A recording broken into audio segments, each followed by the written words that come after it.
Gold, trusted gold buyers. మీరు తాకట్టు పెట్టిన బంగారాన్ని విడిపించి ఈ రోజు ఉన్న మార్కెట్ ధరకు కొనబడను. అన్నా అన్నా తెల్లతోనే బాంబు వేసేసాడన్నా, అంతా అయిపోయింది, కొంప మునిగిపోయింది.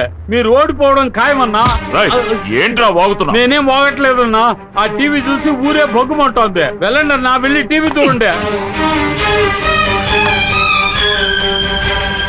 ఇకపైనే అసలు పని మొదలవుతుంది. రాయ్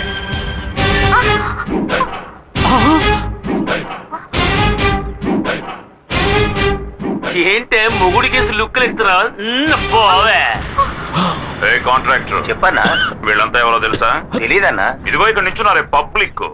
వీళ్ళ అమ్మ, బాబు, అక్క, చెల్లెలు, పెద్దమ్మ, పెదనాన్న, చిన్నమ్మ, చిన్నాన్న, బావలు, మరదళ్ళు, మనవళ్ళు, మనవరాళ్ళు మొత్తం అందరినీ దించేశా. వీళ్లతో రోడ్డు వేయించు. ఆ రోజు మీటింగ్ లో బఠానీలు అమ్ముకున్న వాళ్ళంతా మెంట్లుగాళ్ళన్నా, ఇప్పుడు చూసావా అయ్యగారి భాగవతం ఊరంతా తెలిసిపోయింది. అంతా ఈ టీవీ వల్లేరా.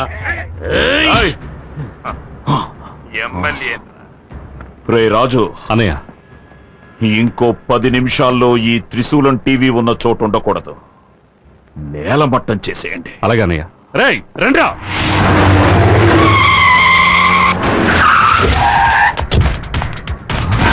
త్రిశూలం టీవీ కొత్త చిరునామా నంబర్ 10 రాజీవ్ నగర్.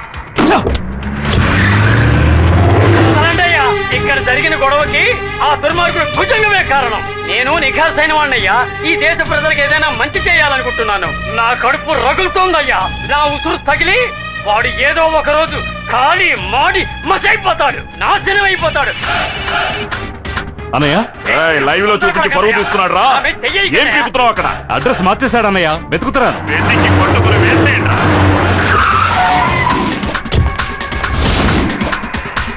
క్షమించండి, త్రిశూలం టీవీ నెహ్రూ వీధికి మార్చబడింది. ఎలక్షన్లు అయ్యేంత వరకే వీళ్ళది ఓటు. అది పూర్తయ్యాక ఇవన్నీ పరమ వేస్ట్. ఆ తర్వాత నీ మెడ మీద వేస్తాను కత్తి వేటు. ఉన్నమాట చెప్పాలంటే వాడే వేశాడు మీకు వేటు. ఇంకా ఏం చేస్తున్నావురా? అన్నయ్య, అడ్రస్ మళ్ళీ మార్చేశాడు. కాకుండా నా విరోధులు 30 మందిని లేపేశాను, అందగత్తులు 10 మందిని.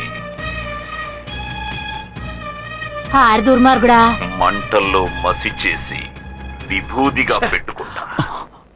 తను కేవలం తీగలాగితే దాంతో మీ డొంకంతా కదిలిపోయింది.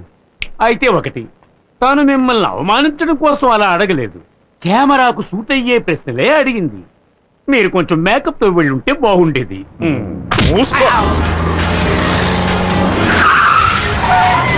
మళ్ళీ క్షమించండి, త్రిశూలం టీవీ పాత అడ్రస్ కే. పాత అడ్రస్ కే.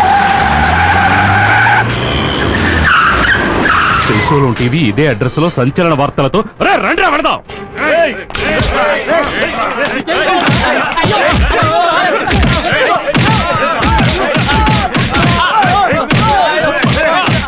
రేయ్, ఇవన్నీ చూపిస్తూ మా బండారం బయట పెడతావా? వదులుతామంటరా? మీ అందరినీ నరికేస్తా. ఇదంతా లైవ్ లో వస్తుంది. ఎన్నో హత్యలు చేశాడు, అందులో ఇది కూడా ఒకటి అవుతుంది. ఏందో పట్టం చూస్తా ఉండవు, చనిపోయా. మూర్తిగాడిని వదలమన్నా. రేయ్, వాడిని వదిలేంట్రా. రేయ్, మీకే చెప్పేది. శంకర్ని వదలమనరా.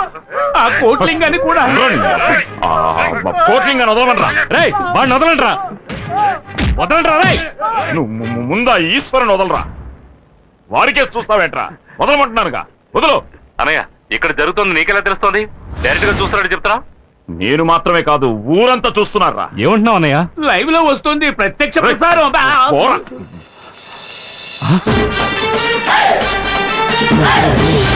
మేము గెలవడం కోసం ఎన్ని హత్యలైనా చేస్తావురా. వెంటనే వచ్చేయండి రా. ఇచ్చిన బిల్డప్ చాలరా, నోరు మూసుకుని పో. వాడెందుకు వెళ్ళిపోయినాడు? వీడెందుకు ఇట్టా చూస్తా ఉన్నాడు?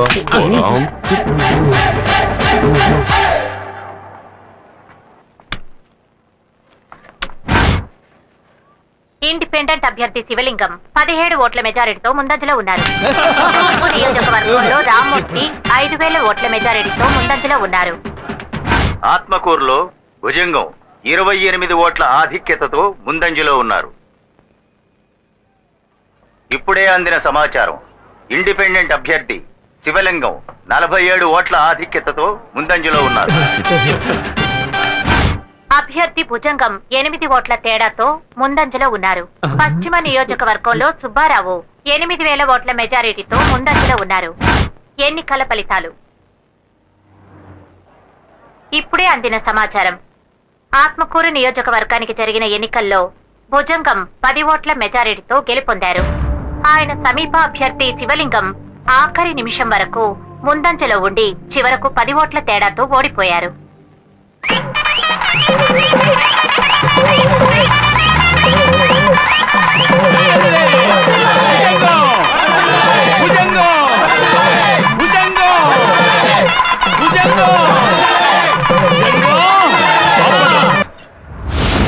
ఎందుకురా పూలమాల? ఏంటన్నయ్య మూడోసారి గెలిచావుగా? ఎన్ని ఓట్లతో? 10 ఓట్ల తేడాతో గెలిచామన్నా. అయ్యా 10 ఓట్లు 1000 ఓట్లు గెలుపు గెలిపే. దొంగ ఓట్లు ఎన్ని వేశారు? 25,000 ఓట్లు అన్నయ్య. అవి వేయలేదంటే చెప్పరా? వేయలేదంటే ఓడిపోయి ఉండేవాళ్ళం. నేను ఓడిపోయే పరిస్థితి కలిగించింది ఎవర్రా? ఎవర్రా? ఈశ్వర్ అన్నయ్య.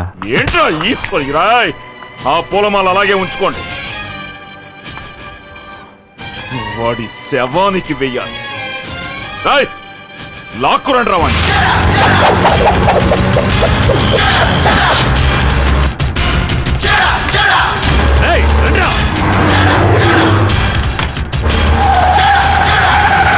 మీనా మీనా ఏంటన్నపూర్ణ అంత కంగారుగా ఉన్నావు? ఆ ఎమ్మెల్యే గారు మళ్ళీ ఎన్నికల్లో గెలిచాడు. ఎప్పుడు మా ఇంటి మీదకి వచ్చి పడతాడో అని భయంగా ఉంది. కాసేపు మీ ఇంట్లో వెళ్తాను. దానికి ఇంతగా అడగాల? కావాల్సినంత సేపు ఉండు.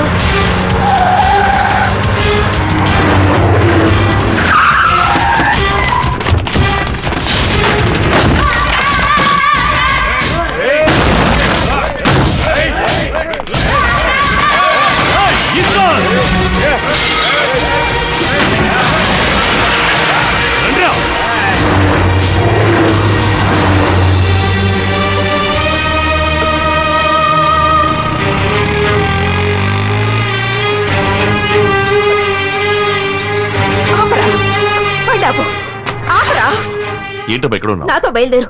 ఎక్కడికి? ఎన్నికలు పూర్తయ్యాక ఎక్కడికైనా నాతో వస్తానన్నావుగా. అన్నా నువ్వు అందుకని ఇలా ఉన్న నువ్వు పాడంగా ఇంకేం మాట్లాడుకు, నాతో బయలుదేరు. బట్టలైనా మార్చుకొస్తానమ్మా. ఏం అక్కర్లేదు, పద పదం పోనీ. ఎక్కడికమ్మా? శ్రీశైలం. నేను అలా అనుకోలేకపోతున్నాను స్వామి. నా భర్త అర్ధాంతరంగా చనిపోయారు. ఆయన చావు సహజమైంది కాదు. వీడిలా ప్రతి సమస్యలోనూ తలదొచ్చడం వల్లే దుర్మార్గులు చంపేశారు. అసలు ఆయన చావుకి కారణం కేవలం కోపం, ఆవేశమే. ఏంటమ్మా ఇవన్నీ చెప్తావు? నువ్వు ఊరుకోరా. ఏ ఆవేశం కోపం మా ఆయన్ని చంపేశాయో అదే ఆవేశం కోపం వీడికి కూడా వచ్చేసే స్వామి. నా భర్త నాకు దూరం అయినట్టు నా కొడుకు కూడా నాకు దూరం అయిపోతాడేమోనని భయంగా ఉంది. మీరే వీడి మనసు మార్చాలి స్వామి. కొంతమందికి చెప్తే అర్థమవుతుంది, కొందరికి అనుభవిస్తేనే అర్థమవుతుంది. మీ అబ్బాయి ఏ కోవలోకి వస్తాడో నాకు తెలియదు. మీ అబ్బాయితో నేను కొంచెం విడిగా మాట్లాడచ్చా? అందుకే స్వామి వీడిని తీసుకొచ్చాను. ఒరే వెళ్ళి స్వామీజీతో మాట్లాడు. ఏంటమ్మా నువ్వు? పోరా.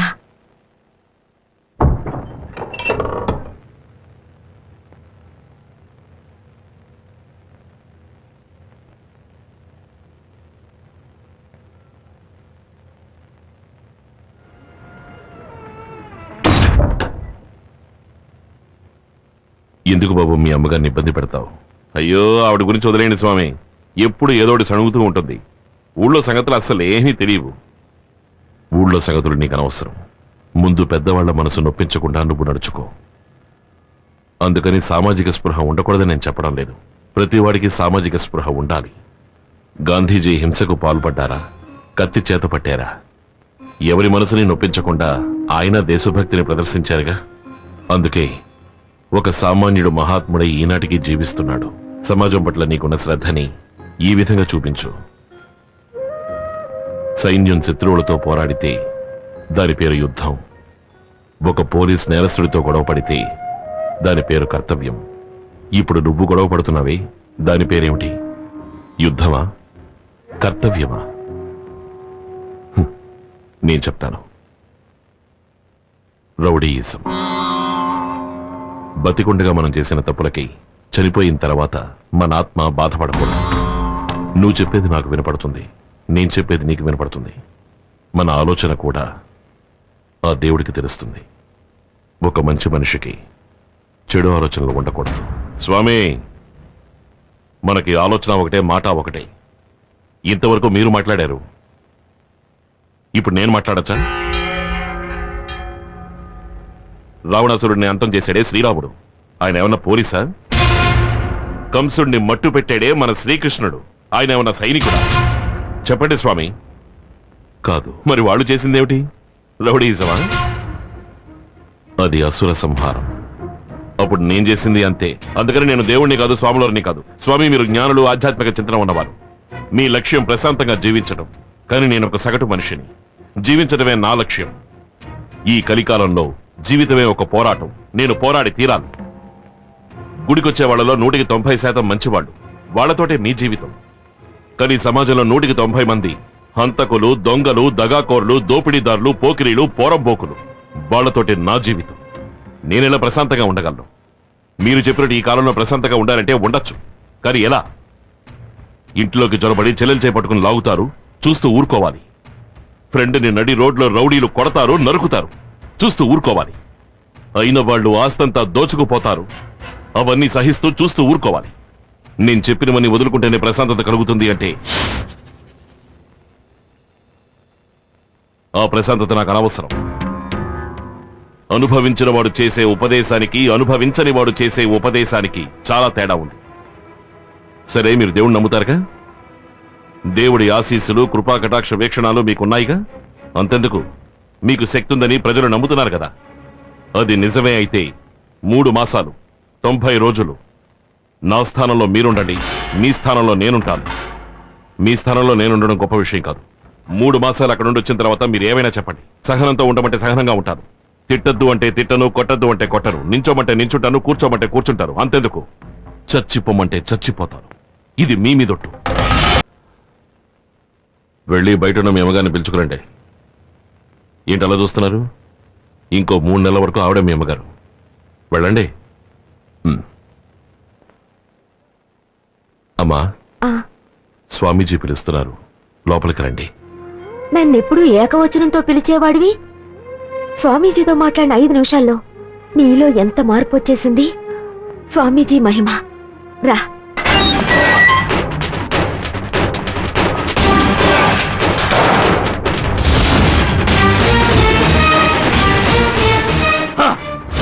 నేను రిలీజ్ అయింది రిలాక్స్ కోసం కాదురా, రివెంజ్ కోసం.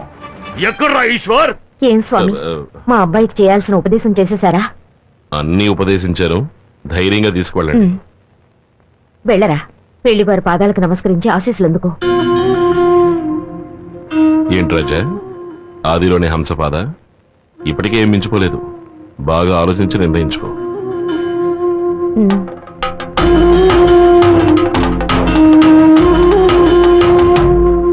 సార్, 3సారి గెలిచారు కదా, మీ నియోజకవర్గ ప్రజలకు ఏం చేయబోతున్నారు? వచ్చే ఎలక్షన్లో నాకు సీట్ రావాలి, మళ్ళీ నే ఎమ్మెల్యేనవ్వాలి. అప్పుడు ఆ ఈశ్వరుడికి నేనే శనీశ్వరుణ్ణి. ఎలక్షన్లైన మరుక్షణం ఆ ఈశ్వర్ని నేనే నా చేతులతో అడ్డంగా నరికేయాలి. అదేరా నాకు నిజమైన గెలుపు. నా నియోజకవర్గ ప్రజలకి నేను ముఖ్యమైన వాగ్దానం చేశాను, వెంటనే దాన్ని నెరవేర్చాలి. రాయ్, ఊరికి బయలుదేరండ్రా. నా వల్ల నీలో మార్పు వస్తుందో రాదు, ఈ సమాజం నీలో మార్పు తెస్తుంది.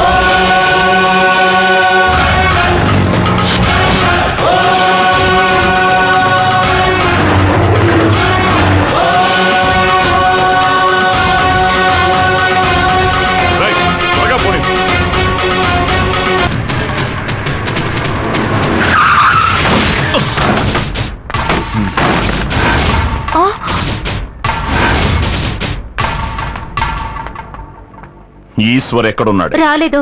నీ మొగుడేడే? ఎన్నికలు అవగానే వెళ్ళిపోయారు. ఎక్కడికి వెళ్లారో ఏమయ్యారో నాకు తెలీదు.